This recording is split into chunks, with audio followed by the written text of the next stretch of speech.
Olá, sou Fred Amâncio, secretário de Educação do Recife.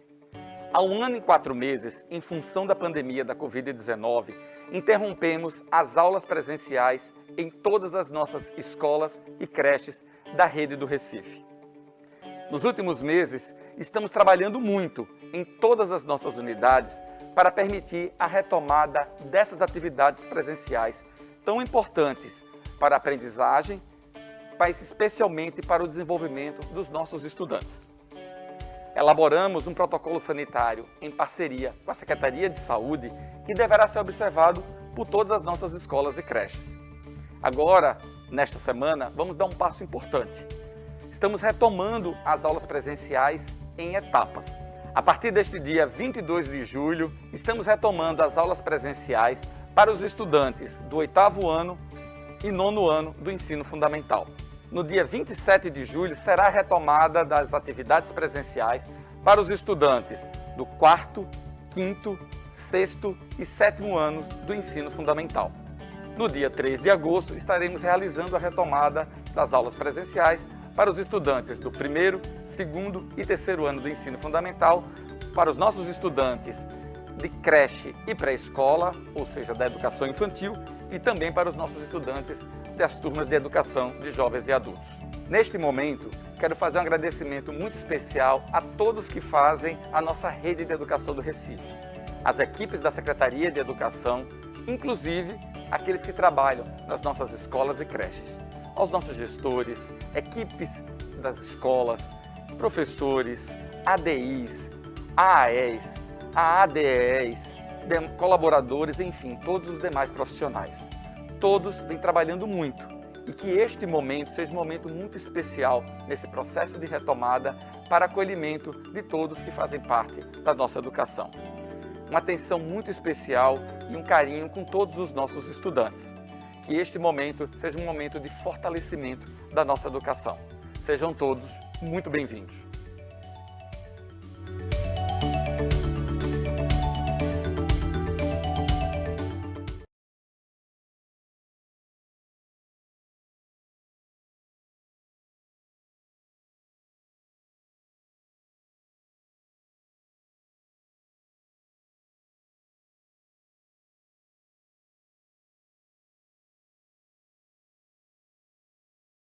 Será que vocês conhecem mesmo da coisa?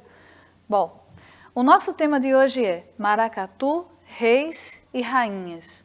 Mas vamos às perguntas que eu disse que ia fazer. Vamos lá. Você já ouviu falar em... Vamos lá, aqui. Arreiamar? Será que você também já ouviu falar em Calunga, Azougue ou Dama do Passo? Bom, essas são palavras de pouca utilização no nosso dia a dia, não é verdade? Eu, quando eu estava fazendo a pesquisa para montar essa aula, eu fiquei pensando, poxa, são expressões que eu nunca vi. A não ser, eu acho que a única que eu conheço aqui, que eu já ouvi falar, foi a Calunga.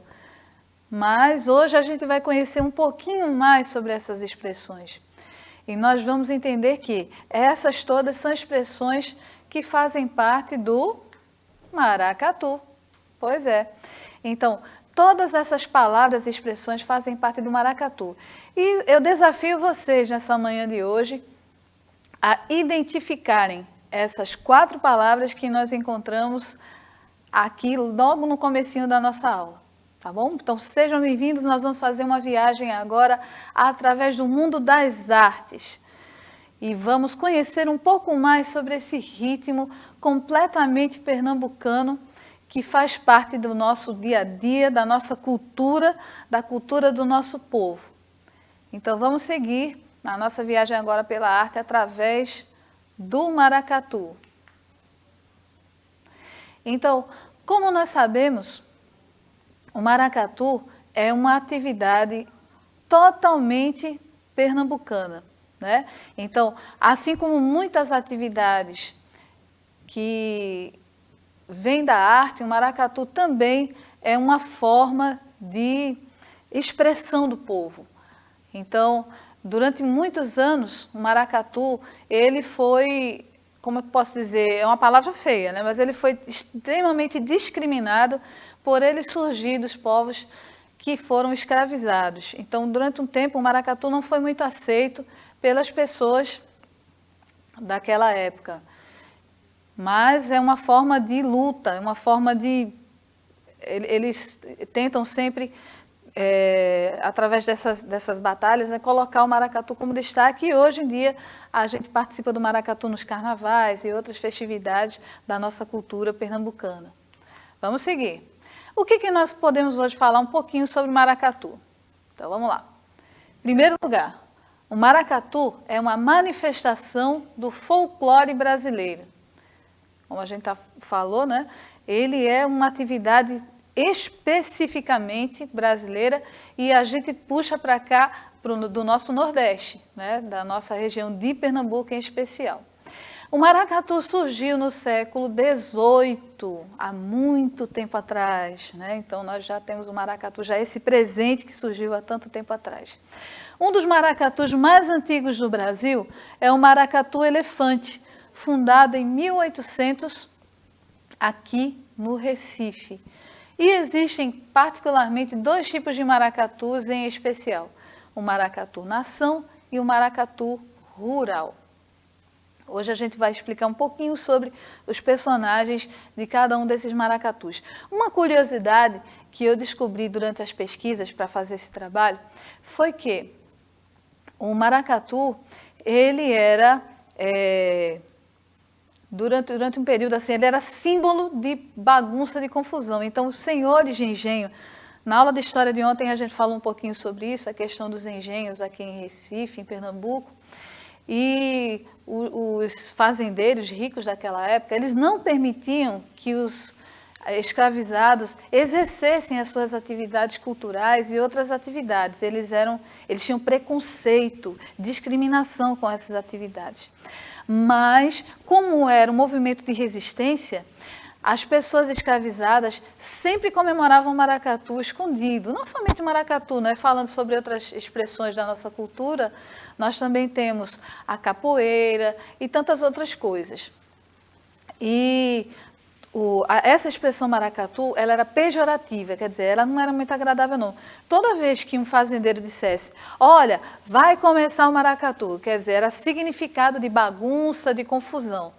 Então, eles não queriam que se fizesse o maracatu, a festa, né, a festividade, essa festividade aqui na nossa cidade e no nosso estado. Aí o que eles faziam, os escravizados? Como uma forma de, vamos dizer, reivindicação dos seus direitos, eles faziam toques diferentes nesses instrumentos do maracatu, que é para avisar todo mundo que estava ao redor e participando da comemoração que a polícia já estava chegando. Então, como era estritamente proibido, a polícia era chamada mesmo para dominar o pessoal que participava desses festejos. Era feio, né? Um período muito, assim, triste, mas foi superado ainda bem. Então, vamos continuar a nossa viagem aqui. A gente vai começar falando sobre o maracatu elefante, que é um dos maracatus mais antigos, né? Ele foi criado pelo então escravizado Manuel Santiago.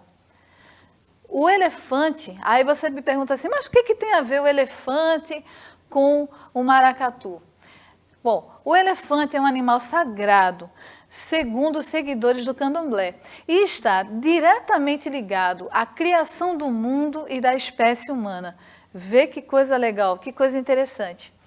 Uma coisa sobre o maracatu elefante também é que, ao invés de ter um patriarca, porque na maioria dos maracatus a figura masculina ela é essencial em todo o domínio, em todo o comando de um maracatu.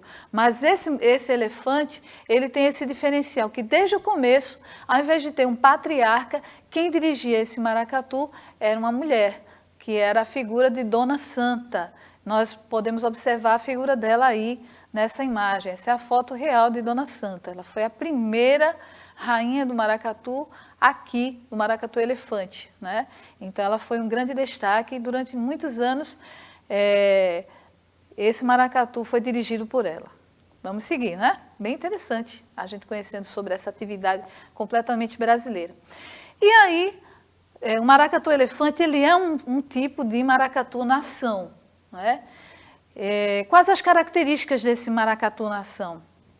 Ele remonta às festas organizadas por grupos de africanos que celebravam a coroação do rei do Congo nos pátios das igrejas. Sempre, as duas formas de maracatu que nós falamos aqui, tanto o maracatu-nação quanto o maracatu rural, eles têm uma ligação muito forte com a questão da religiosidade. Então, não se pode pensar jamais o maracatu enquanto separado da religião, de forma alguma. As duas formas têm essa ligação e a gente está vendo hoje nessa nossa aula um pouquinho sobre isso, tá bom? Vamos ver alguns personagens principais que compõem a corte do maracatu-nação.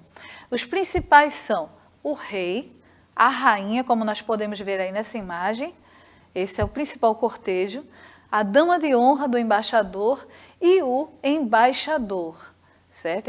Então essas são as figuras principais que nós podemos observar do nosso maracatu-nação. Vamos seguindo. Curiosidades. Aí a gente vai ver algumas coisas que são particulares do maracatu-nação. Vamos lá. Primeira coisa, as figuras de reis e rainhas são títulos conseguidos de forma hereditária. Ou seja, o maracatu-nação é como uma coroação de verdade. Se você percebe os reis de antigamente, essa palavra hereditária, ela significa que é passado de pai para filho. Então, a partir do momento em que o pai morre, o filho imediatamente o substitui em um reinado normal. No maracatu também acontece dessa forma. Então, se o rei ou a rainha, que representa a figura maior daquele maracatu, se ele morre, então automaticamente o filho vai sucedê-lo nesse trono, certo? Ou o rei ou a rainha, independente, mas sempre é uma coisa hereditária, um segue o outro. Outra coisa interessante, outro personagem, outra curiosidade, é que a porta-bandeira é um personagem que se veste à moda dos antigos reis franceses. Na bandeira constam o ano e o nome da criação da agremiação. Então, quando a gente vai observar um desfile de maracatu, a gente sempre vê aqueles vestidões, né? Não apenas a porta-bandeira, mas tanto a rainha quanto o rei, eles também se vestem como os reis de antigamente. Aquelas roupas bem suntuosas, bem chiques, muito elegantes, para demonstrar respeito à coroação do rei do Congo. Então, seguindo aqui também, outra figura bastante interessante sobre o maracatu são as calungas. Então, o que são essas calungas? Lembra que eu falei logo no início da aula, essa é uma das palavras que nós utilizamos lá. Então, as calungas são bonecas feitas em madeira, com vestimentas bem elaboradas e são carregadas pelas baianas. Então, as calungas também são muito chiques, eles preparam vestidos muito bonitos para aquelas calungas e se é uma calunga, tem calunga masculina e calunga feminina, tá? E a gente vai ver isso daqui a pouquinho. Mas todas elas são muito bem vestidas, roupas suntuosas, roupas muito elegantes, relembrando os reis do passado. De preferência os reis da França, né? Então, as calungas são carregadas pela dama do passo. Então, lembra que eu falei da ligação com a religiosidade? Pois bem, todas essas calungas, elas representam as entidades espirituais do grupo. Então, tem uma ligação forte com essa questão da religiosidade. E as calungas representam essas entidades. Seguindo aqui na nossa aula, o maracatu-elefante possui 3 calungas. É outro diferencial do maracatu-elefante, né? É isso que faz diferente dos outros maracatus-nação. E cada uma dessas calungas tem um significado e uma representatividade, né, entre eles. Uma representa Dom Luís, Dona Leopoldina e Dona Emília. Lembra que a gente geralmente associa as figuras do maracatu às figuras reais, pessoas que existiram de fato na história. E Quem representam essas calungas? Dom Luiz, Dona Leopoldina e Dona Emília. São justamente Iansã, Xangô e Oxum, que são entidades pertencentes à religiosidade de origem africana, certo? Então vamos seguir. Outra palavra nova aí são as Iabás. O que é Iabá, professora? Iabá significa baianas. Elas seguem no cortejo logo após as calungas. Como nós podemos observar aí, nós temos as Iabás. Se você ouvir essa palavra, você já sabe que Iabá significa baianas. Então elas vão seguindo também muito bonitas com seus vestidos rodados, todo o cortejo do maracatu. Ao redor das baianas seguem as catirinas, que são jovens, geralmente vestidas com chitão. Eu acredito que são as figuras vestidas de forma mais simples, que são as catirinas. Todas as outras figuras são extremamente bem elaboradas, mas as catirinas são mais simples, são vestidos de chitão, mas não deixam de ter toda a graça de participar, né, dessa atividade no maracatu. Os batuqueiros são figuras essenciais para a movimentação e ritmo desse festejo do maracatu. Logo após as baianas, eles surgem e eles são figuras extremamente importantes, tá? Como a gente falou aí, porque eles vão determinar toda a movimentação ali dentro. Eles determinam o começo, o meio e o final do desfile da agremiação na avenida. Então, toda aquela festividade, aquele movimento, aquela dança é determinada pelos batuqueiros. Geralmente são instrumentos de percussão utilizados nessas atividades. Vamos conhecer outras figuras, porque não são somente rei, rainha, embaixador, as iabás, né, que fazem parte dessa festa do maracatu, não. Nós também temos outros personagens que fazem parte do maracatu nação. Vamos conhecer algumas? O rei e a rainha, como a gente falou, são as figuras mais importantes do cortejo. É por sua coroação que tudo ali é feito. Então, o destaque são o rei e a rainha, por isso que a gente começou falando sobre eles. Outra figura também importante é o vassalo. Então, o que simboliza esse vassalo? Vassalo significa servo. Então, ele simboliza um escravizado que leva o palio. Vocês lembram que tem uma pessoa que, quando os reis passam, tem alguém levando um grande guarda-sol? Pois é, esse guarda-sol aí, ele é chamado de palio, e ele serve para proteger os reis do sol, da chuva, né? Então tem todo um significado. Os reis têm a importância essencial na atividade do maracatu e os vassalos vão ali para protegê-los. Outras figuras importantes também que nós temos no maracatu, que fazem parte dessa atividade, são os príncipes, ministros e os embaixadores. Então, não existe nenhum rei no mundo que caminhe sem ter junto de si a sua comitiva, sem ter os seus príncipes, os seus ministros, né? E nós também temos a figura das damas da corte. Quem são essas damas da corte? São senhoras ricas que não possuem título de nobreza. Então, elas estão ali apenas para contemplar e respeitar o seu rei e a sua rainha naquele momento de coroação. Lembra que o maracatu significa essa coroação dos reis de Congo. Elas estão ali para respeitá-los, honrar os seus reis. Vamos seguir.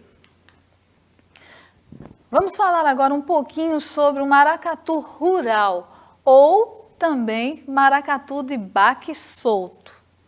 Pois é, esse maracatu, ele tem características também diferenciadas do maracatu nação. E a gente vai perceber um pouquinho agora. Ele também tem vários nomes, viu? Vamos conhecer agora alguns nomes, outros nomes que esse maracatu rural possui. Então, ele também é conhecido como maracatu de orquestra, maracatu de trombone e maracatu de baque singelo. Então, esses são outros títulos. Se vocês por acaso ouvirem essas outras expressões, maracatu de orquestra, de trombone ou de baque singelo, Você sabe que está se referindo ao maracatu de baque solto ou maracatu rural.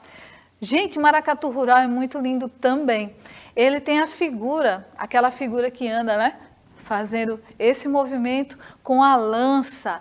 É a figura principal do maracatu de baque solto. E a gente vai falar também sobre ele daqui a pouquinho.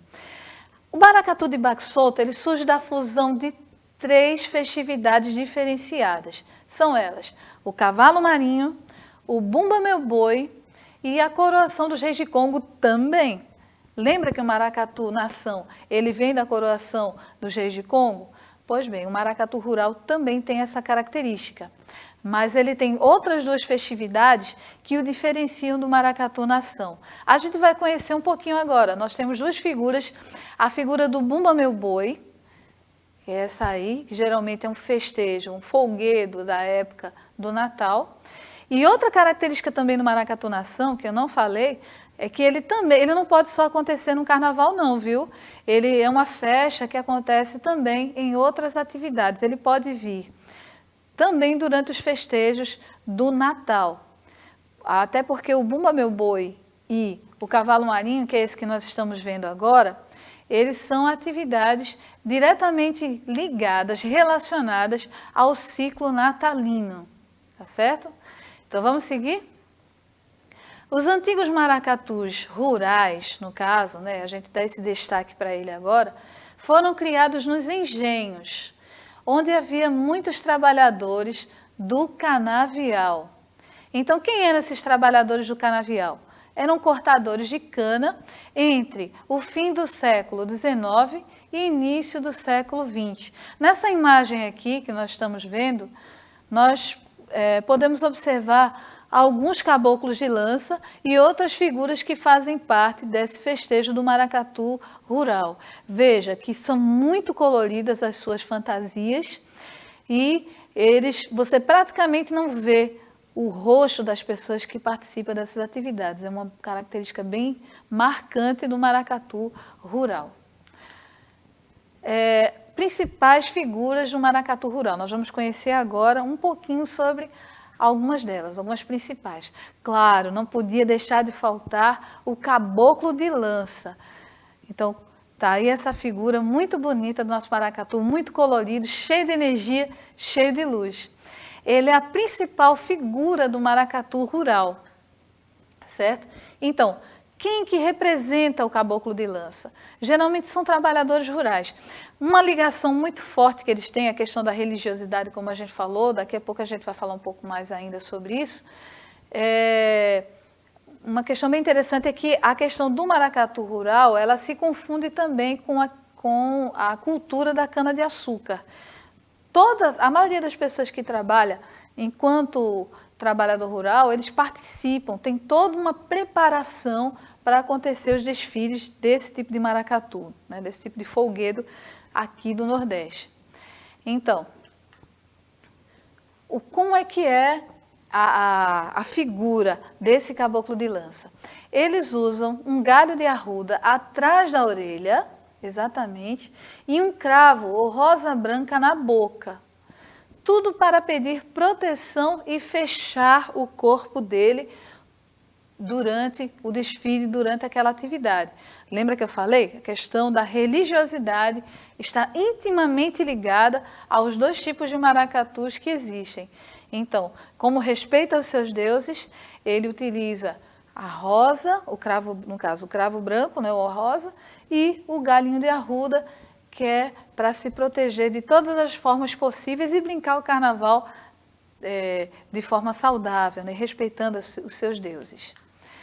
Antes de começar a festa, os caboclos de lança, eles tomam o azougue, outra palavra que nós vimos no início da nossa aula. Estão lembrados? Azougue. Então, o que é um azougue, professora? O azougue é uma bebida feita de pólvora, azeite e limão, para ficarem mais valentes e homenagear a sua religiosidade. Olha, eu nunca tomei azougue, não. Também nunca participei do maracatu rural, mas deve ser uma coisa forte, uma mistura de pólvora, azeite e limão. Ui, deve dar uma coisa assim, né? Mas vamos seguir aqui na nossa aula. Outra característica deles é a fantasia, aquela roupa linda que eles usam, que é extremamente pesada. Gente, elas têm mais de 30 quilos. Então, por baixo daquela toda indumentária que ele usa, ela pesa mais de 30 quilos. Já imaginou você desfilar em toda uma avenida com uma roupa pesando muito mais do que 30 quilos? É muita coragem, realmente. Ele tem que pedir muita proteção. Ele também veste, por baixo dessa roupa, uma ceroula, que é como uma cueca samba-canção, né, talvez, e uma fofa em cima, um meião, uma camisa de mangas compridas de cores vivas, com uma armação de madeira amarrada nas costas. Então, uma das coisas que marca bastante o ritmo do maracatu rural são justamente na parte de trás do corpo dele, a presença de chocalhos. Então ele tem vários chocalhos aqui na parte de trás, na verdade é como uma saia de chocalhos, ele amarra na frente, é carregado aqui atrás, e ele também, esses chocalhos também determinam o ritmo. Então a partir do momento em que ele se movimenta ali, ele vai fazendo o barulho, né, que determina também o ritmo dele. Também ele é utilizado uma gola bordada, muito bonita, muito bem trabalhada, um lenço amarrado na cabeça e um chapéu de palha. Então, essa é a indumentária do caboclo de lança, figura extremamente importante no carnaval e no maracatu nação. Maracatu rural. A professora se confundiu agora.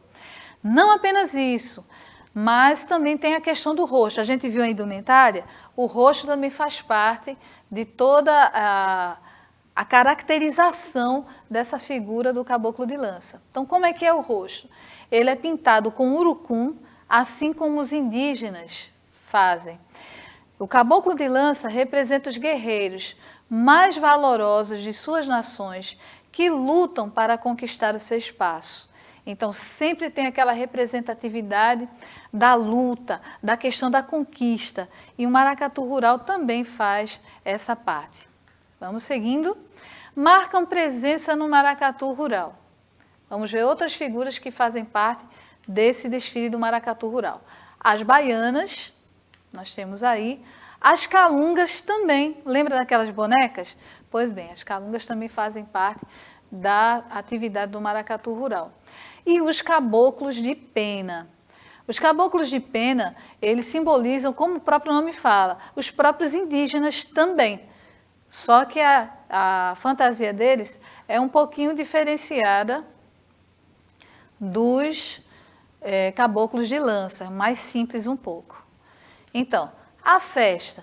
Como é que é essa festa no maracatu rural? A apresentação é caracterizada pelo ritmo dos chocalhos, lembra que eu falei sobre isso há pouco? Que ele carrega no próprio corpo. A percussão é marcada através do tarol e acelerada pelo surdo. Então, além de tudo isso, desses instrumentos de percussão, nós temos a cuíca e vários instrumentos de sopro, que são determinantes nessa festividade do maracatu rural. O cortejo desfila em um pequeno círculo, no centro as baianas, a dama de buquê com ramos de flores de goma, a calunga e os caboclos de pena. Nessa imagem aqui nós podemos observar ainda os caboclos de lança, que são as figuras principais. E você vê que cada um, uma coisa também interessante, cada um constrói a sua lança, a sua forma de respeitar os seus deuses. Então, é muito particular a questão da lança e a figura, né, desse caboclo nessa atividade. Vamos seguindo. Os caboclos de lança são encarregados de abrir espaço na multidão, com saltos e piruetas, manejando as suas lanças. Então, toda a movimentação são eles que determinam. No maracatu rural, há duas trincheiras. Cada um obedece ao comando de um caboclo de frente, que conduz as manobras chamadas de caídas. Então, ele vai e faz o movimento de caída. É sempre para baixo, né? Cada um dos caboclos que fica na posição de puxar o cordão chama-se boca de trincheira. Então, estamos chegando ao final da nossa aula de hoje. E aí, será que você lembra do que nós estudamos até agora? Nós falamos sobre 4 palavras logo no início da nossa aula. Arreamar, calunga, azougue e dama do passo. Então, vou lançar agora a pergunta a vocês. Será que vocês estavam atentos mesmo à nossa aula de hoje? Vamos ver. Então, o que significa arreamar? O que significa calunga? O que significa azougue e dama do passo? O que significam essas palavras? Bom, o que você vai fazer? Você vai escrever no seu caderno e mostrar a resposta aos colegas da sala, à sua professora e à sua família. É sempre bom a gente poder compartilhar com as pessoas todas essas novidades que a gente aprende. E hoje nós aprendemos bastante a respeito do maracatu, que é um ritmo tipicamente pernambucano, especialmente recifense. E isso é a nossa maior alegria, fazer do nosso carnaval, das nossas festividades, da nossa cultura, algo sempre mais rico. Então, gente, foi um prazer contar com a companhia de vocês. Espero estar todo mundo aqui preparado para a próxima aula. E é isso aí, gente. Até a próxima. Um beijão. A gente se vê.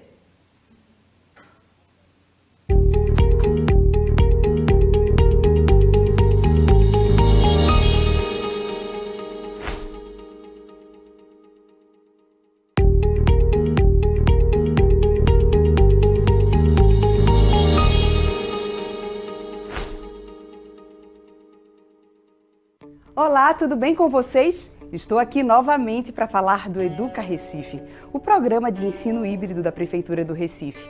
Mas desta vez eu venho conversar com vocês sobre os dias e horários de exibição das aulas da educação infantil. O Educa Recife tem mais de 14 horas de aulas, exibidas todos os dias, em 5 canais digitais. Já sabem os horários de vocês? Então presta atenção que eu vou explicar tudo bem direitinho. O programa de educação infantil é exibido de segunda a sexta-feira, sempre às 8 horas da manhã, na TV Alep, no canal 10.2. Neste programa, as crianças têm acesso a um conteúdo educativo, lúdico e muito divertido. Também tem o Momento do Bebê, onde as famílias das crianças de 0 a 3 anos contam com orientações e dicas de especialistas. Então anotem os canais, os horários das aulas de vocês e se programem. Eu volto em breve com mais novidades do Educa Recife. Até já!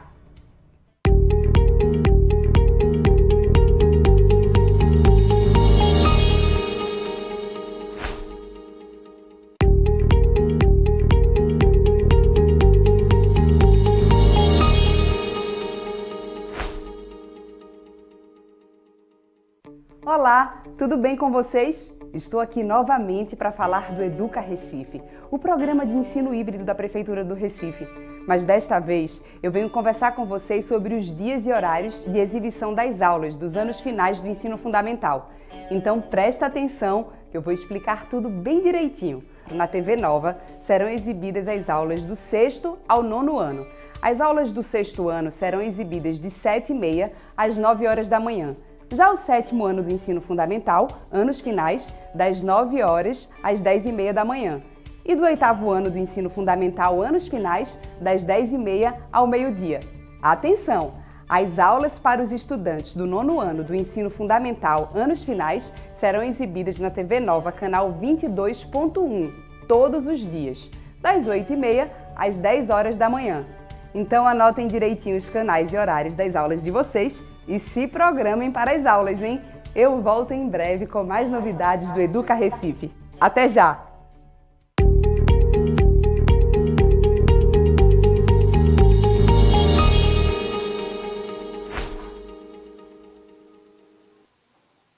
Olá, estudantes, tudo bem? Estamos aqui de volta para mais uma aula de língua portuguesa.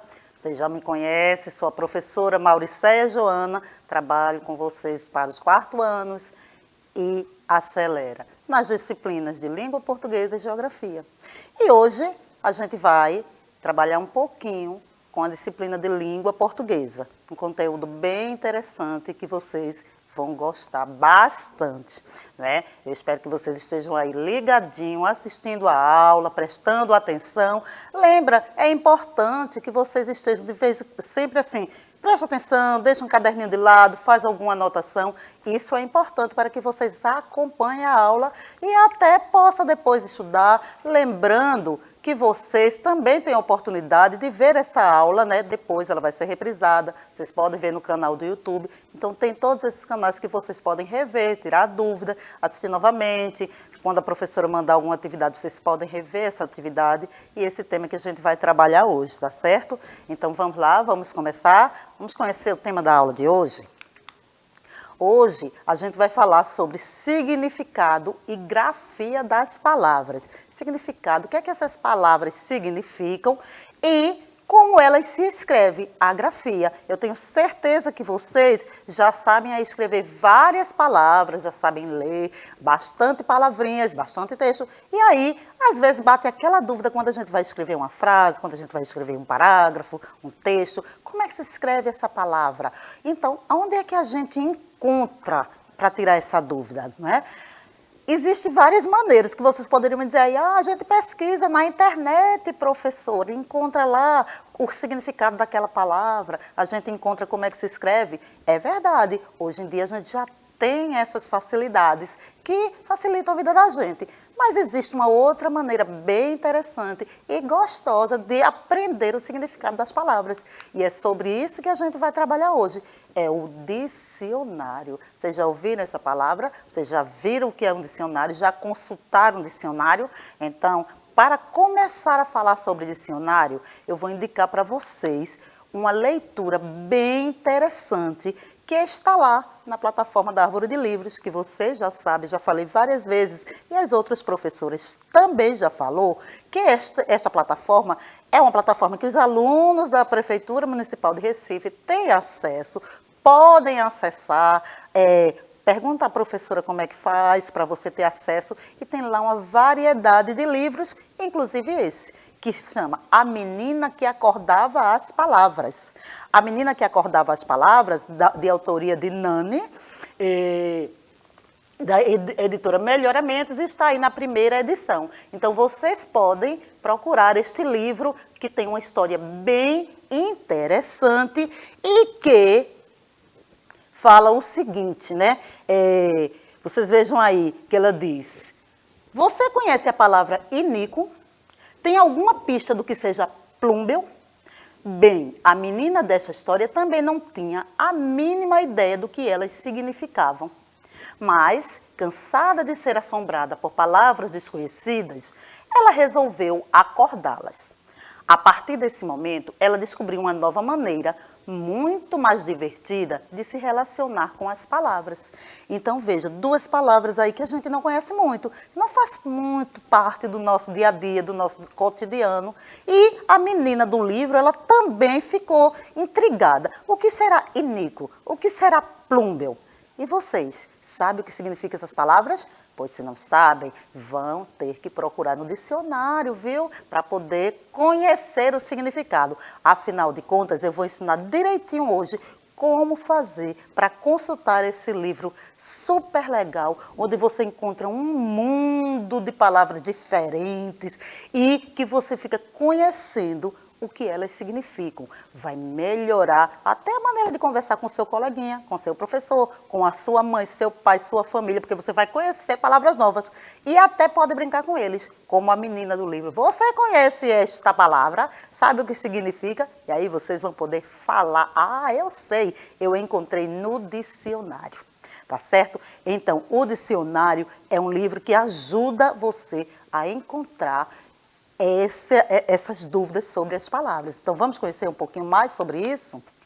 Lembra lá que eu falei, o tema da aula era significado e grafia das palavras e a gente encontra isso no dicionário, certo?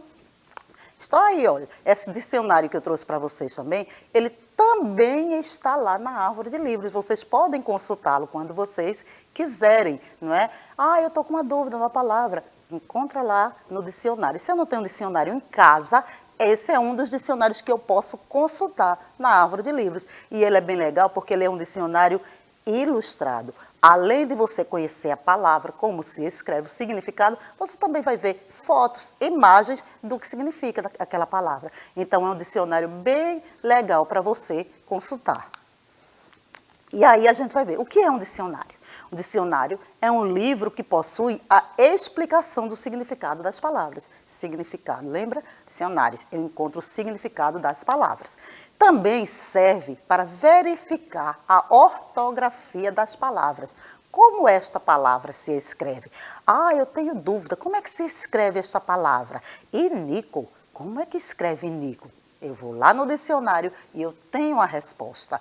Como é que se escreve a palavra casa? Ah, será que na palavra casa eu coloco S, eu coloco Z? Onde é que eu vou achar a dúvida?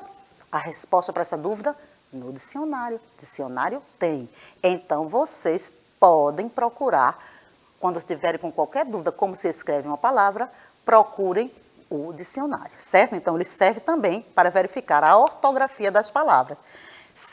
E nesse dicionário, como é que eu faço para encontrar esta palavra? Eu estou com dúvida, quero encontrar uma palavra no dicionário. Como é que eu faço?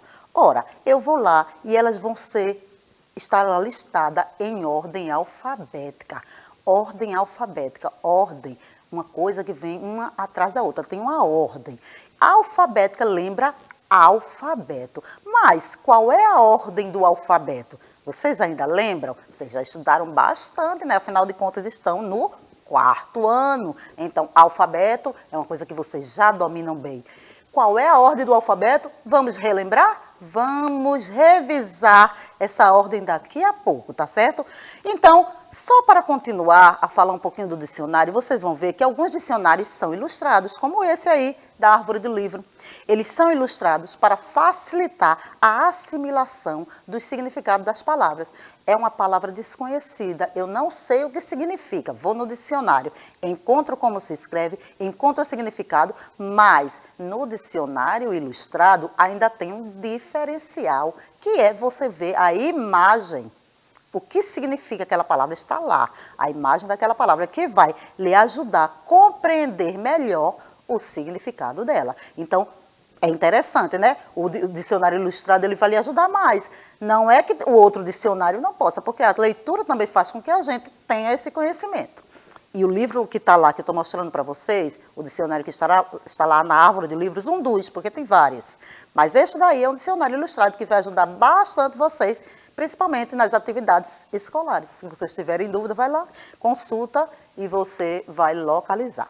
Então, como eu falei, as palavras são apresentadas em ordem alfabética. E aí, o nosso alfabeto, vocês já conhecem, não é? Nós temos aí as letras do alfabeto. Qual é a primeira letra do alfabeto? A letra A. E aí vai seguindo a ordem. A, B, C, D, E, F, G, H, I, J, K, L, M, N, O, P, Q, R, S, T, U, V, W, X, Y, Z.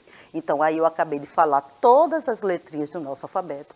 Por quê? Porque eu disse que no dicionário você vai ter que ter conhecimento dessa ordem para ajudar quando você for pesquisar as palavras. Isso facilita a sua vida. Não é que você, se eu não conhecer a ordem do alfabeto, eu não vou encontrar nada no dicionário. Não, encontra. É até bom porque você vai aprendendo, mas se você já sabe, vai facilitar a sua vida. E eu vou lhe dizer porque daqui a pouco, tá? Então, veja bem.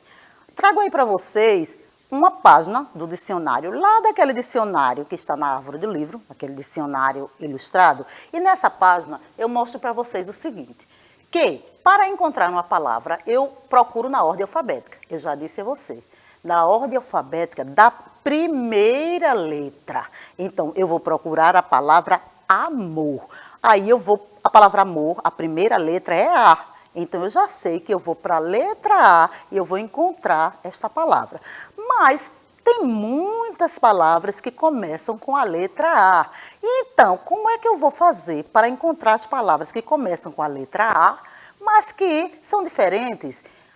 Então eu vou olhar agora a segunda letra, seguindo a mesma coisa, a ordem alfabética. E depois a terceira e assim sucessivamente, até encontrar aquela palavra que eu estou procurando. Está aí o exemplo que eu coloquei. Ó. Eu coloquei a palavra abacate, abelha, abismo. Todas elas começam com A, não é isso? Abacate é uma fruta, começa com A. Abelha é um inseto, começa com A. E abismo é um local profundo, não é? e também começa com A. Ora, como é que eu vou diferenciar? Pela segunda letra. Ah, professora Mauricéia, mas a segunda letra de abacate, abelha e abismo é B. Como é que eu vou diferenciar? Pela terceira letra. E aí eu deixei bem destacada para que vocês possam ver bem direitinho. Tá aí, ó. Abacate, a terceira letra é A. Abelha, a terceira letra é E. Abismo, a terceira letra é I. No alfabeto, primeiro vem o E vem depois e o I mais depois ainda. Então, primeira palavrinha que eu vou encontrar no dicionário é a palavra abacate. E eu mostro aí nessa ilustração que neste dicionário, a sequência de letras da ordem do alfabeto vai estar sempre na página. Isso vai facilitar a vida de vocês. Mas não é assim todos os dicionários, eles têm uma disposição diferente, né? Uma disposição gráfica diferente. Neste, a disposição é assim. Então, vocês vão ver que ele vai estar sempre mostrando lá. E a letrinha das palavras que estão naquela página, ela vai estar destacada. Então, a gente vê que ali, olha, tem o alfabeto todo completinho, mas o A está em destaque. Por quê? Porque todas as palavras desta página, ela começa com A. Certo? Então, voltando, retomando ao que eu disse a vocês, no dicionário, o que é que eu encontro? Eu vou encontrar os significados. Eu vou encontrar a ortografia, como se escreve. Eu vou encontrar também uma coisa bem interessante. Observe aí a página que está mostrando a vocês as palavras no dicionário. Eu vou saber como separa as sílabas no dicionário, das palavras. Isso é importante por quê? Porque quando a gente está escrevendo, às vezes a palavra não cabe toda naquela linha. Então, eu preciso partir aquela palavra e ir para outra linha. E eu preciso saber como fazer esta separação. De que forma eu vou cortar aquela palavra ali e ir para a próxima linha. E isso eu sei através da separação de sílabas. Então, olha aqui, a primeira palavrinha que aparece nesta folha, né, é a letrinha Q, dizendo que o que é, Q é a 17ª letra do alfabeto. Aí vem a palavra quadra. Olha só, quadra. Quadra tem 2 sílabas e ela mostra bem claramente. Quadra. Está ali dividido por um pontinho. Então, cada pedacinho daquele ali é uma sílaba. Quadra. E o dicionário mostra a você como é que essa palavra é feita a separação silábica. Então, é importante também, a gente, quando tiver dúvida em relação a isso, a gente pode pesquisar também no dicionário. Além de outras informaçõezinhas que o dicionário mostra, que eu tenho certeza que vocês estão vendo ali. Algumas letrinhas, por exemplo, na palavra quadra, ele mostra ali um S e um F, não é? Que quer dizer substantivo feminino. E aí vem um númerozinho, que eu vou falar para vocês daqui a pouco, o que é esse númerozinho. Então, cada informaçãozinha dessa que aparece na palavra é importante na consulta ao dicionário. Ok? E aí, uma coisa bem interessante, ou vocês observem que, eu disse a vocês que a palavra que aparece no dicionário, ela tem várias informações. E esta palavra, com essas informações, ela é chamada de verbete. Então, o que seria o verbete? É cada palavra do dicionário que aparece destacada. No caso deste dicionário aqui, a gente vê que as palavras, ela aparecem destacadinha com a cor vermelha. E depois vem as explicações, né? A primeira palavra que eu tenho ali nesta página é sabugo. E o que é um sabugo? É uma palavra também que a gente geralmente não fala no nosso dia a dia, que a gente não conhece muito. Sabugo, professor, o que seria isso? Olha, no dicionário a gente vê. Sabugo seria SM, um substantivo masculino, e é uma espiga de milho sem os grãos. Uma espiga de milho, depois que você vai lá, olha, recentemente nós tivemos as festas juninas e eu tenho certeza que vocês comeram bastante milho. Então, quando a gente tira os grãos do milho todinho, né, e fica lá só aquela partezinha meio branca, aquilo ali é o sabugo do milho. Então, olha só, como é que eu sei? Eu fui procurar no dicionário, encontrei aí sabugo. E vocês também podem encontrar, não só essa, como várias outras palavras bem divertidas. Que, inclusive, era uma das brincadeiras da menina lá do livro que eu mostrei para vocês no início. Ela adorava acordar. As palavras eram adormecidas. Significava que muitas pessoas não falavam dessas palavras. Mas ela ia lá, acordava a palavra e a palavra passava a fazer parte do cotidiano.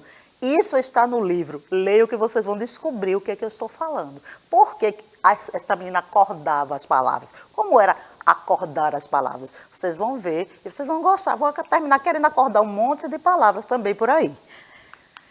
Então, veja bem, continuando. As palavras, elas podem ter mais de um significado. Não é? Nem sempre uma palavra é usada, tem um significado único. Então, a gente pode falar, por exemplo, a manga da camisa está comprida. E eu posso dizer também, a manga está muito doce. Eu falei a palavra manga, mas em dois contextos diferenciados. Então, ela tem dois significados. Não é? Uma é manga da roupa, da vestimenta, e a outra é a manga fruta. Então, nem sempre a palavra ela tem um significado só. E dependendo do contexto, a gente vai compreender qual é o significado que ela possui. E no dicionário mostra isso bem claramente. As palavras, quando elas têm mais de um significado, aí o dicionário vai lhe indicando como a gente identificar. Por exemplo, eu trouxe aí, mais uma vez, mostrando uma página lá do nosso dicionário que vocês encontram na árvore do livro, e eu trouxe a palavra sorte. Veja como é que ela está aparecendo. Sorte. Bem separadinho. Você está vendo aí que a primeira sílaba é sor, depois te, que vai formar a palavra sorte, que tem duas sílabas. Então, SF, substantivo feminino. E o que é sorte? Aquilo que torna acontecimentos possíveis de maneira inesperada. Quantos significados tem a palavra sorte, professora Mauricéia? Vocês viram ali o númerozinho? Só tinha o número 1. Então, significa que a palavra sorte só tem esse significado. Quando eu falar de sorte, vai ser sempre algo que torna possíveis coisas boas, né, acontecimentos de maneira inesperada. Ah, eu tive sorte e ganhei na loteria. Eita, como seria maravilhoso ganhar na loteria. Que sorte maravilhosa. Ah, eu saí sem a sombrinha hoje e tive sorte porque não choveu. Sorte foi empregada em duas frases diferentes, mas tem o mesmo significado, não é? Então, agora eu mostro para vocês uma outra palavra. A palavra sorrir. A palavra sorrir, vocês estão vendo aí que ela tem duas sílabas. Sorrir. E sorrir, ela tem também dois significados, né? Sorrir, tem ali a letrinha V que indica que ela é um verbo. E tem um significado que é rir suavemente, achar graça. Então, sorrir. Eu vou dar aquela risadinha, sorrir. Alegrar-se, mostrar-se contente. Então, aquele sorriso exuberante também é sorrir. São dois significados para uma mesma palavra, sorrir. E aí a gente vai sempre identificar os significados pelos numerozinhos. Se tem um, só aparece um número. Se tem dois, vai aparecer um, dois. Se tem mais, aí vai aparecer os numerozinhos na sequência. E vocês vão observar que estas palavras, os significados delas são identificados por números, né? E aí, olha, a gente também, no dicionário, tem uma coisa assim bem interessante para ajudar na sua pesquisa, que são as palavras guias. As palavras guias, elas aparecem no topo, no alto da página de alguns dicionários para orientar e facilitar a sua consulta. Por quê?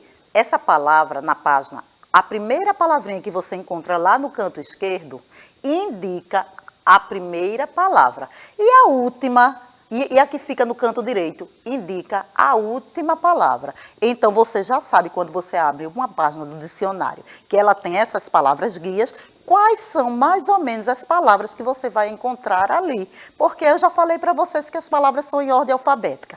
Eu já falei para vocês que a gente observa a sequência da letra. Primeira letra, segunda letra, terceira letra e assim por diante. E se eu tenho as duas palavras guia me mostrando que naquela página a primeira palavra é aquela e a última é aquela que está lá do lado direito, mais ou menos eu já vou me guiar, identificar quais são as palavras que eu vou encontrar ali ou não.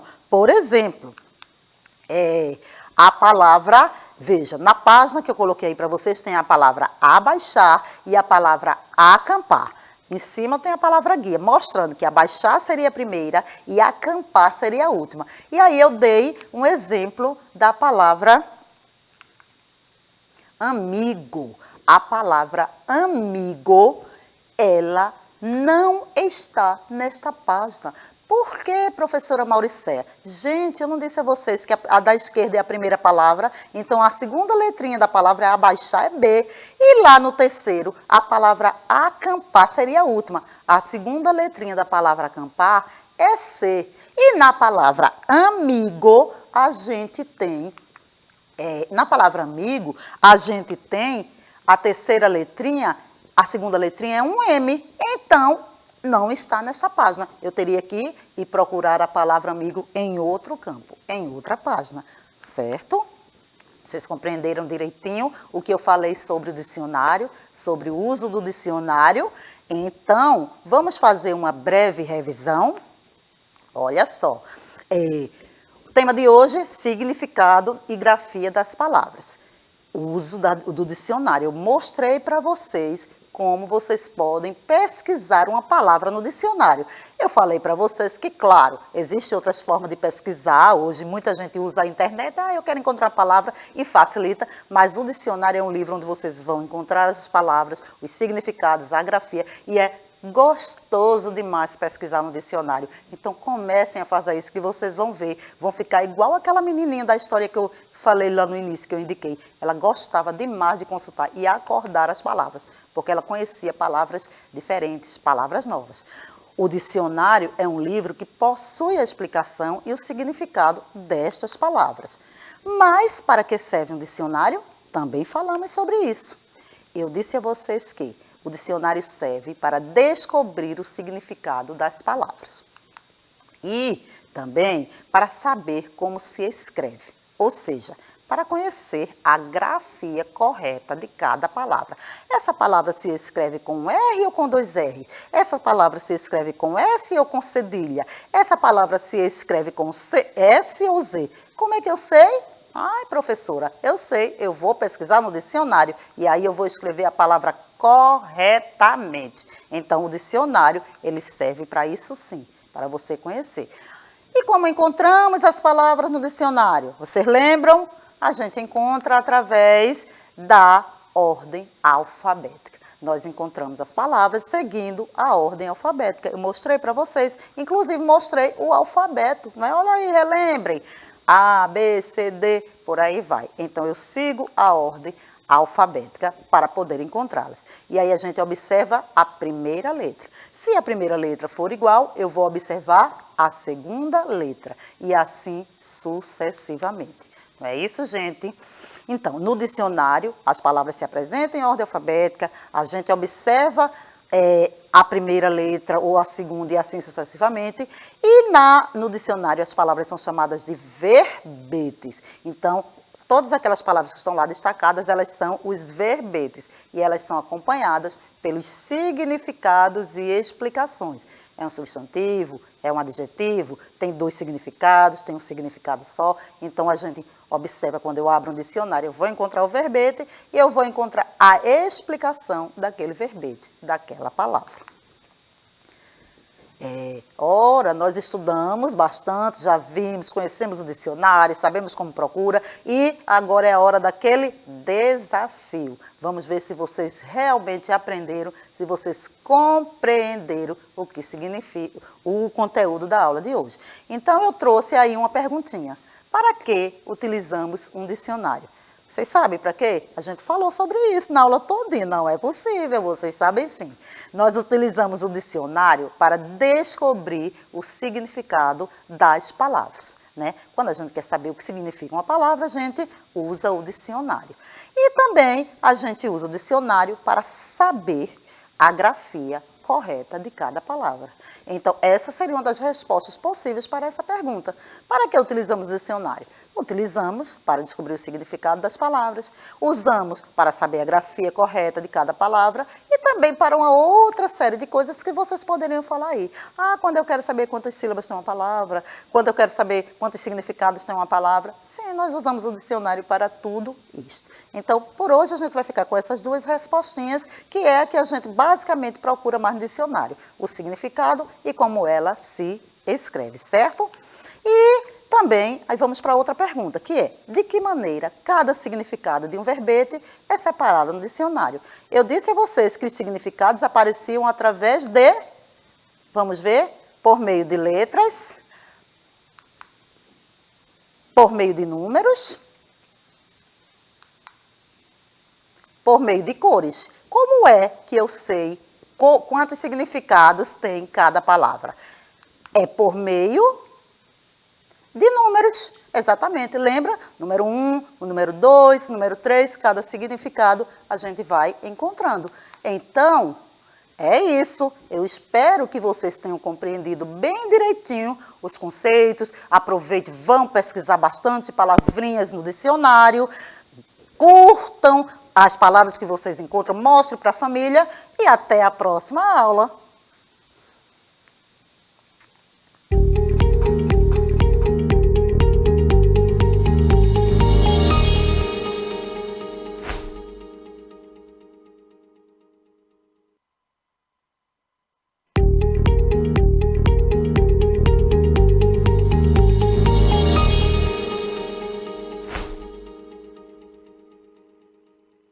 Olá, tudo bem com vocês? Estou aqui novamente para falar do Educa Recife, o programa de ensino híbrido da Prefeitura do Recife.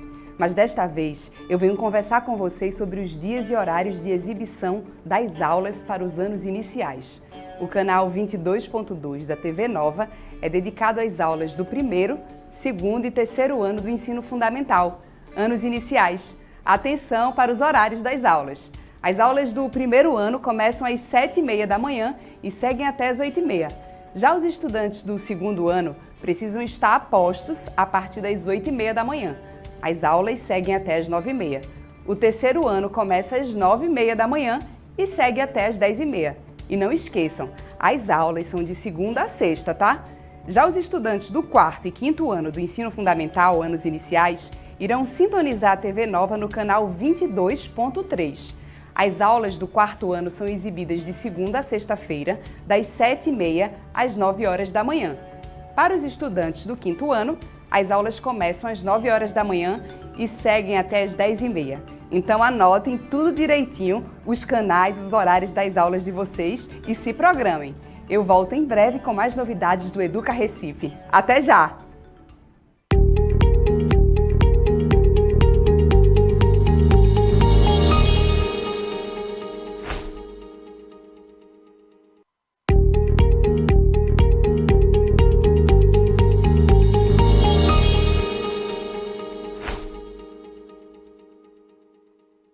Olá, tudo bem com vocês? Estou aqui novamente para falar do Educa Recife, o programa de ensino híbrido da Prefeitura do Recife. O Educa Recife tem mais de 14 horas de exibição todos os dias em 5 canais digitais. E na nossa programação, contamos com conteúdo exclusivo para educação inclusiva. Um programa inteirinho destinado ao atendimento educacional especializado. O programa de educação inclusiva é na TV Alep, canal 10.2, de segunda a sexta-feira e começa às 8h45 da manhã. Não percam!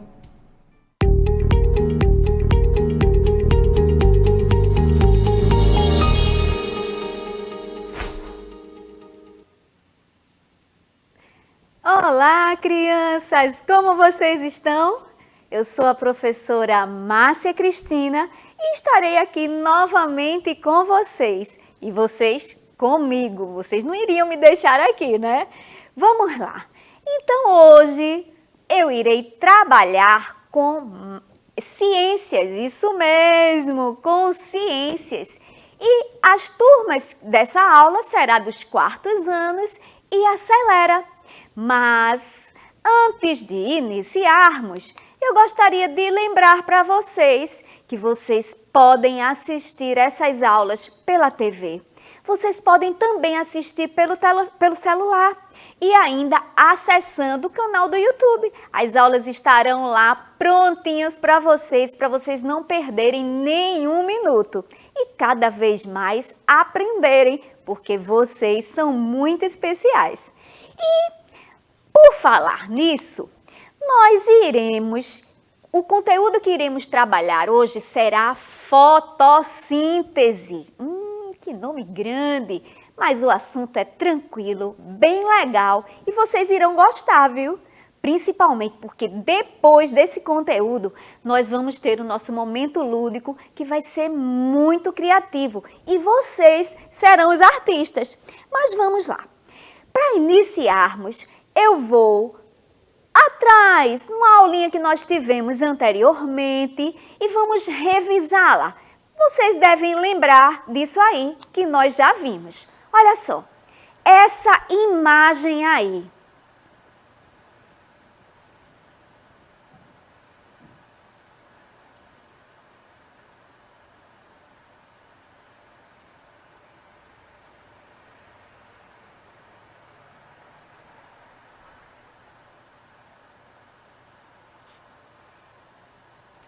Lembram?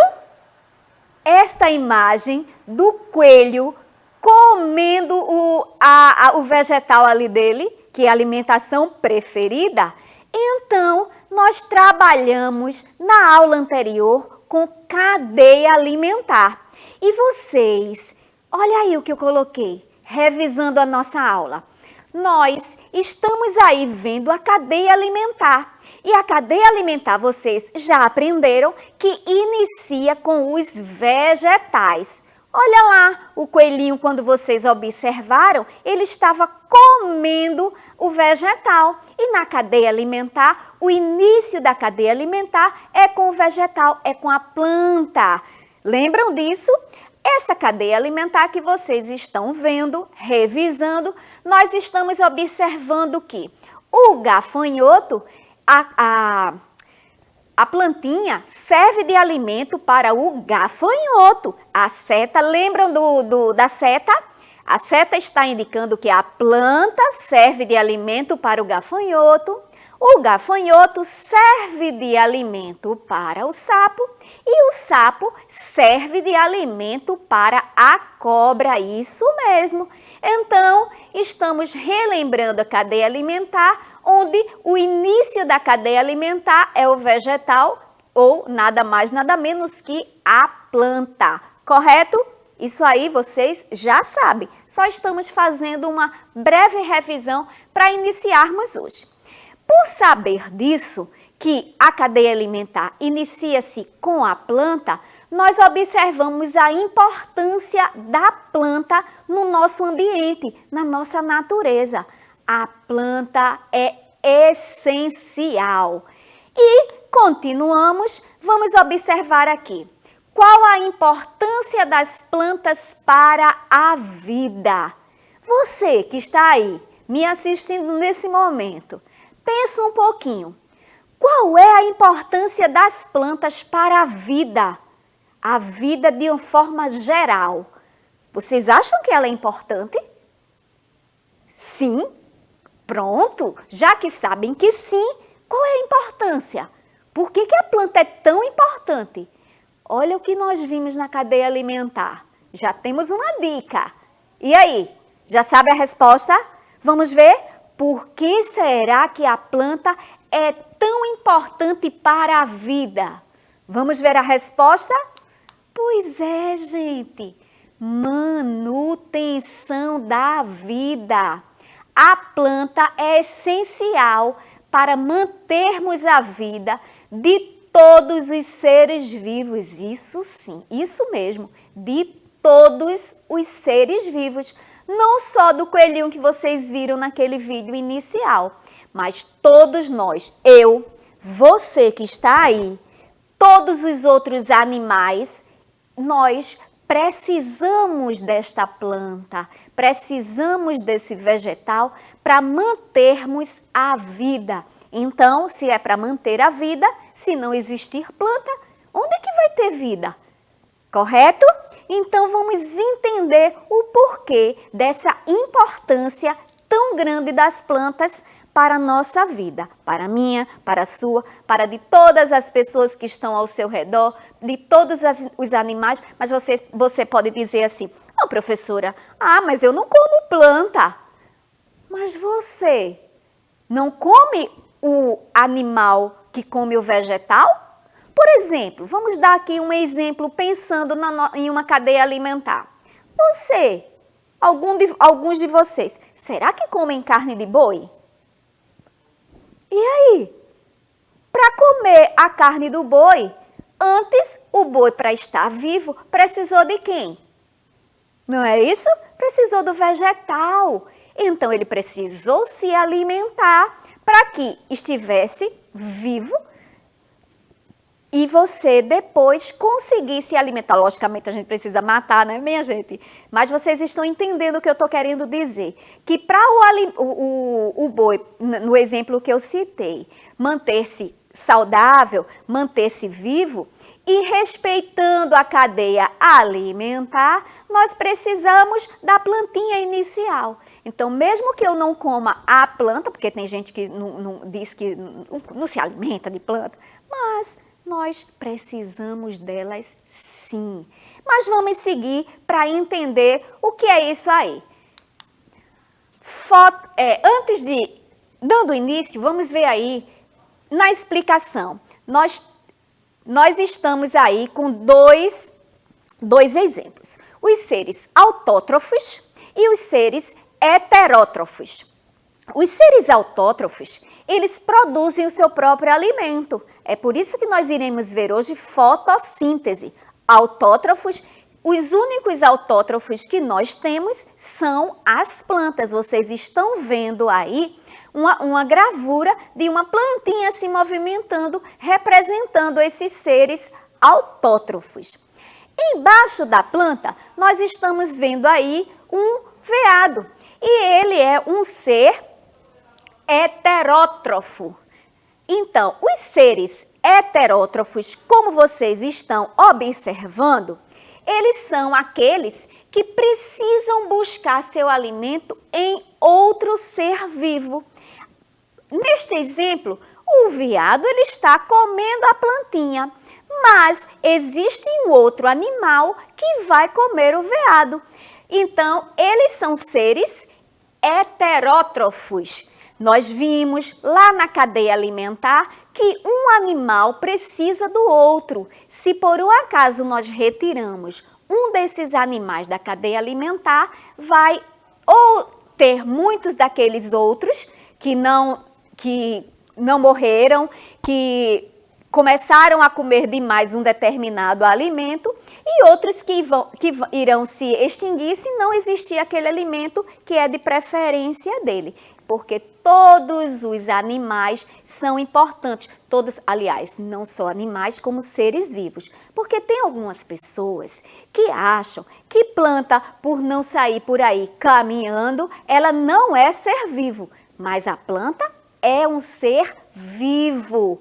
Ela consegue percorrer as mesmas características. Por exemplo, ela tem aquele ciclo, né, de nascer, de crescer, de morrer, né? Então, se ela tem esse ciclo, ela também é um ser vivo. E os seres, os únicos autótrofos, ou seja, eles produzem o seu próprio alimento, os únicos são as plantas. Os outros, que são tantos os seres primários, secundários, terciários, que vimos na cadeia alimentar na aula passada, um depende do outro. O que come o vegetal, aquele que é comido por outro animal e o outro que é comido por outro animal. Então, a cadeia é isso, a cadeia alimentar é um ser vivo conseguindo obter energia se alimentando de outro.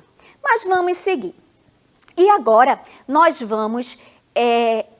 aqui temos uma animação, ó, foi bem rapidinho, nós vimos ali uma sigla entrando na floresta. Foi o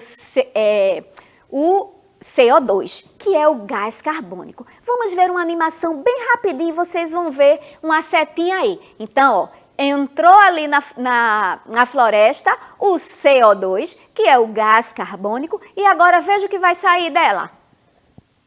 Bem rapidinho, ó, o O2, que é o oxigênio. Aí vocês vão me perguntar, o que é que a professora está querendo dizer com essas siglas? Mas é a fotossíntese que eu vou começar a explicar para vocês. Olha bem,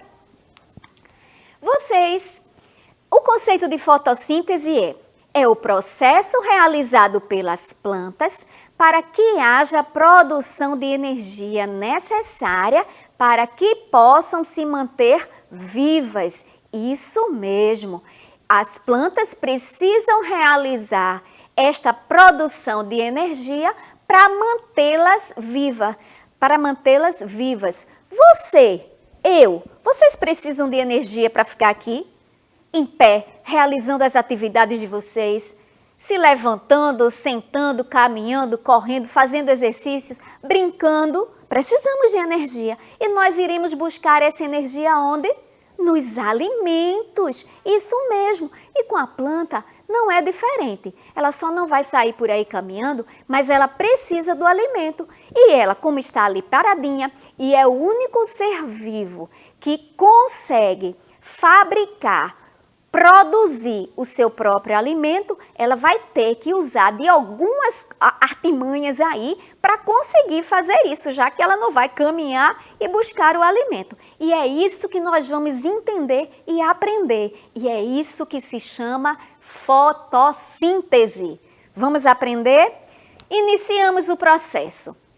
Vocês estão aí observando uma planta. E essa planta, ela tem aí as raízes. Através das raízes, a planta absorve água, ela absorve também sais minerais. E essa água, que também é uma substância que ela precisa para fazer a fotossíntese, entra pela raiz e vai para a planta inteirinha. Mas, aí você pode dizer, pronto, ela começou só com a água, ela fabrica o seu alimento? Não, ela ainda precisa de algumas coisas para fabricar o seu alimento, para produzir o seu alimento. Vamos ver o próximo elemento que é essencial para a planta. Olha só, o próximo elemento, já vimos a água aí.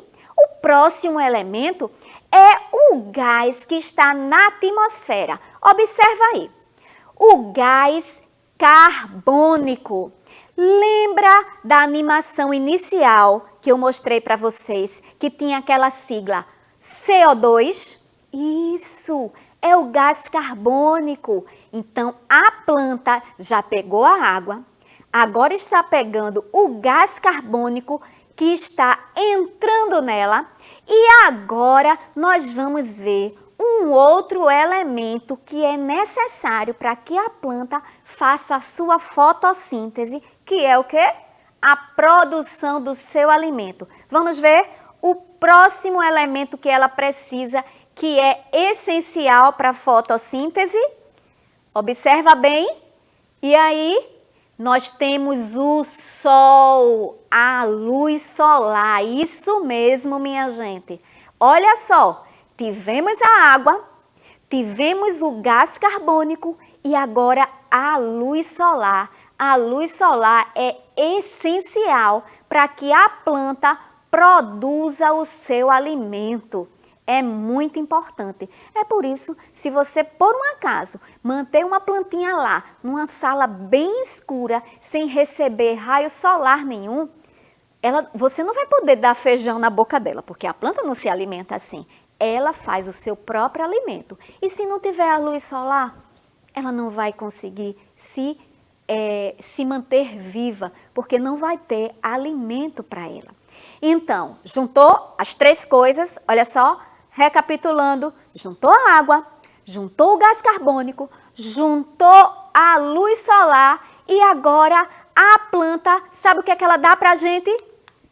Pois é, ela dá para a gente o oxigênio, pessoal. Esse ar que é tão importante para a nossa sobrevivência. Você consegue viver sem oxigênio? Não. Veja a importância da planta para nós. E elas conseguem fazer isso porque elas possuem uma substância nas folhas que se chama clorofila, que dá essa tonalidade verde às folhinhas. Então, todo esse processo é realizado por aí. Então, pelas folhas, ela consegue absorver esta luz solar, ela consegue também absorver esse gás carbônico que não é legal para a nossa respiração e em troca ela nos dá o oxigênio, esse gás maravilhoso que precisamos tanto para sobreviver. E é por isso que é tão importante as plantas para a manutenção da nossa vida. Se não tivermos, como nós teremos vida? Só que, quando ela faz tudo isso, ela realizou a fotossíntese. E vocês lembram que eu falei anteriormente que nós precisamos de energia para sobreviver? A planta também precisa de energia para sobreviver. Quando ela faz a fotossíntese, ela fabrica uma substância que é muito importante para ela, que é a glicose. Isso mesmo, a glicose, ela é a energia da planta, ela é o carboidrato da planta. Nós precisamos nos alimentar para termos o carboidrato, para conseguirmos fazer as nossas atividades diárias. E a planta também. Toda vez que ela faz a fotossíntese, ela conseguiu fazer esse carboidrato e ele está aí representado em forma de glicose, que é o carboidrato da planta, e ele é distribuído assim, ela vai sobreviver. Ela mantém-se viva e também vai nos ajudar a purificar o nosso ar. Continuando, a glicose é um alimento produzido pelos vegetais. É um açúcar muito importante que fornece energia para a planta e também vai formar a frutose, que é o açúcar das frutas. Isso mesmo, o açúcar das frutas. E você sabe como as plantas guardam a glicose? Elas fabricaram o seu alimento e agora elas precisam guardar. Por quê? Elas precisam também armazenar a energia para ela. Ela precisa se manter viva. Se ela mantém-se viva, nós também iremos nos manter vivos. E esta glicose, ela é guardada. Por exemplo, nós nos alimentamos. E quando nós nos alimentamos, nós não gastamos todo o alimento de uma vez só que nós comemos. Ela precisa ficar armazenado para que nos dê energia, para eu me movimentar, para eu estudar, para eu brincar. Nós mantemos essa energia. E a planta também. E sabe onde é que está onde é que ela armazena essa glicose? Olha só, a glicose é guardada pelos vegetais em uma forma chamada amido. O amido é o carboidrato de reserva vegetal.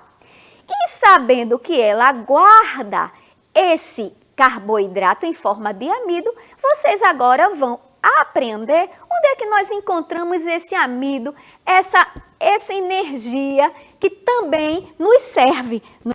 Olha só, a planta guarda esse amido nos caules e raízes dos legumes. Então, aí vocês estão vendo alguns exemplos, como a cenoura, a batata, a beterraba. Aí é guardada o amido, a glicose, o carboidrato que a planta produziu. Vamos ver em outro local? Também sementes e cereais. O amido está aí, o que nos dá energia. Muito bem. E continuando, vamos agora testar os conhecimentos de vocês. Vejam bem, primeira questão aí para vocês, vocês vão acertar rapidinho.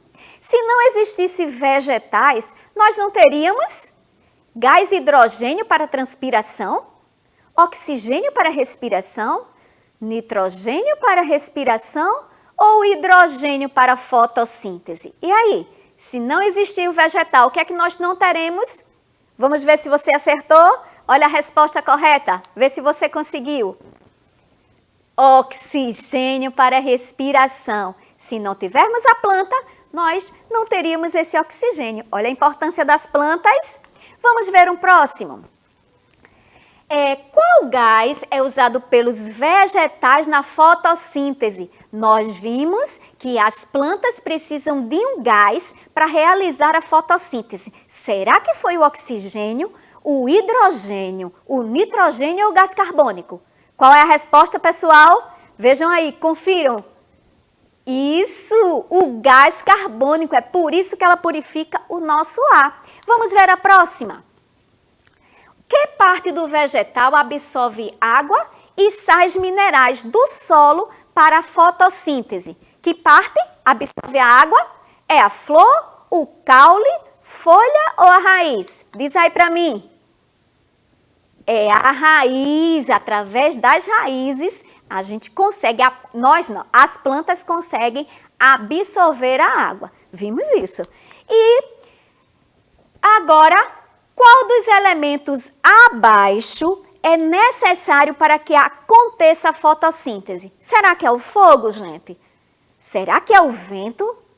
É a luz do sol? É a areia? O que é que vocês acham? Hein? Qual é? Correto! Isso mesmo, a luz do sol. Vamos ver. Para relembrar nossa aula, nós temos aí fotossíntese, que foi o conteúdo que nós trabalhamos hoje. Nós vimos também que a planta necessita da luz solar, da água, da clorofila, que é aquela substância verdinha que encontramos nas folhas, do gás carbônico para realizar a fotossíntese. Então, esses elementos. E nós vimos também que na fotossíntese a planta absorve gás carbônico e libera o oxigênio. E é importante cuidarmos das plantas para a manutenção da vida. E para encerrarmos, eu tenho aí uma atividade, desafio para vocês, que é bem simples. Olha só. Em seu caderno, desenhe uma planta e acrescente todos os elementos necessários para que haja fotossíntese. Pinte sua criação e depois compartilhe com seus colegas de turma. Tenho certeza que você vai caprichar e vai ficar belíssimo o seu trabalho. Então, estamos encerrando a nossa aula de fotossíntese por aqui. Um cheiro grande no coração de vocês, mas daqui a pouquinho a gente se vê. Até mais!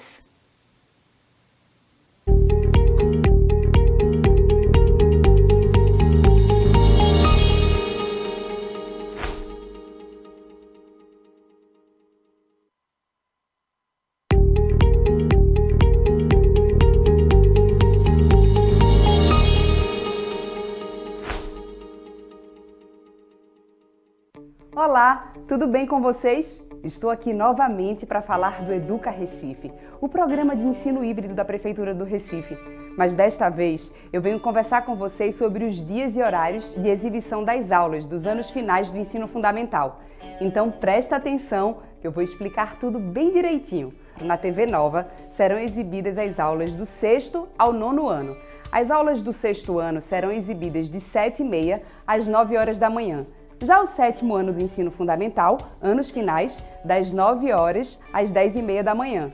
E do 8º ano do ensino fundamental, anos finais, das 10h30 ao meio-dia. Atenção! As aulas para os estudantes do 9º ano do ensino fundamental, anos finais, serão exibidas na TV Nova, canal 22.1, todos os dias, das 8h30 às 10 horas da manhã. Então anotem direitinho os canais e horários das aulas de vocês e se programem para as aulas, hein? Eu volto em breve com mais novidades do Educa Recife. Até já!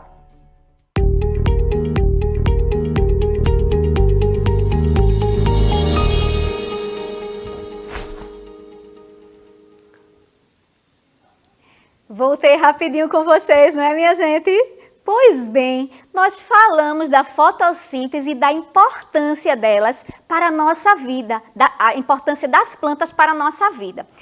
E como elas são importantes, nós vamos fazer o nosso momento lúdico bem rapidinho aqui, porque a importância das plantas vocês já sabem. Porém, eu coloquei aqui na mesa, trouxe para vocês algumas coisas que a gente pode fazer com as plantas, mas não são as plantas que estão vivas não, tá certo? São as plantinhas, as folhas que estão lá caídas no seu quintal. Foi isso que eu fiz aqui. Eu não saí por aí tirando as folhinhas aí vivas da planta, não. porque eu sei da importância delas para a nossa manutenção, para a manutenção da vida. E sabendo disso, nós temos aqui um trabalho de artes que eu vou desafiá-los para que vocês façam em casa. Então, no seu quintal, se tiver folhas, se tiver no meio da rua, se tiver as folhinhas, já vão pensando em coisas que vocês podem criar com as folhas secas. Eu trouxe aqui alguns exemplos para vocês.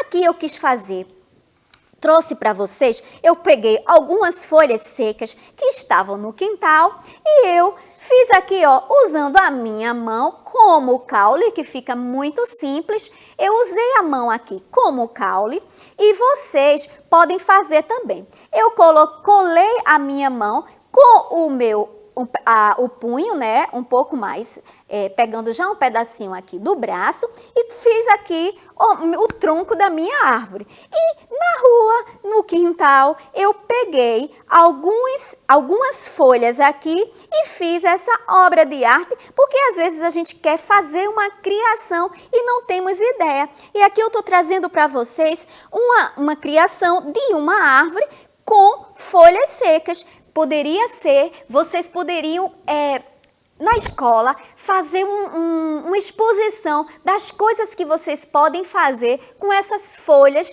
que para a gente talvez não tenha utilidade, mas que a gente pode fazer muitas obras de arte. Eu vou exemplificar aqui. Por exemplo, um outro exemplo, nós temos aqui, ó, eu fiz o rostinho de uma criança, né, de um bonequinho, e a gente pode, eu estou usando aqui cola quente, mas vocês podem usar outra cola, e com as folhinhas secas, nós podemos, ó, fazer o cabelinho da nossa menina, e vai ficar também uma obra de arte e muito legal, se vocês quiserem. Aí, se vocês encontrarem algumas pétalas, porque às vezes nessa época nós estamos com muita ventania e as folhas das flores, elas também pulam longe. E nós podemos, ó, enfeitar e criar várias coisas com as folhinhas secas que nós encontramos por aí, jogadas, né, dispersas na rua, no nosso quintal, por causa da ventania. Bem, esse foi um outro exemplo. E existem vários outros exemplos. Então, pessoal, vocês podem criar bonequinhos. Aqui, ó, eu trouxe, pode botar olhinho, pode botar bracinhos e sejam criativos. Façam isso na escola, faz um campeonato, mostra a tua arte, que vai ficar muito legal. Então, vamos ficar por aqui e eu espero receber alguma foto, coloca aí no grupo da tua escola que os professores vão enviar para nós. Então, um cheiro grande e até a próxima aula.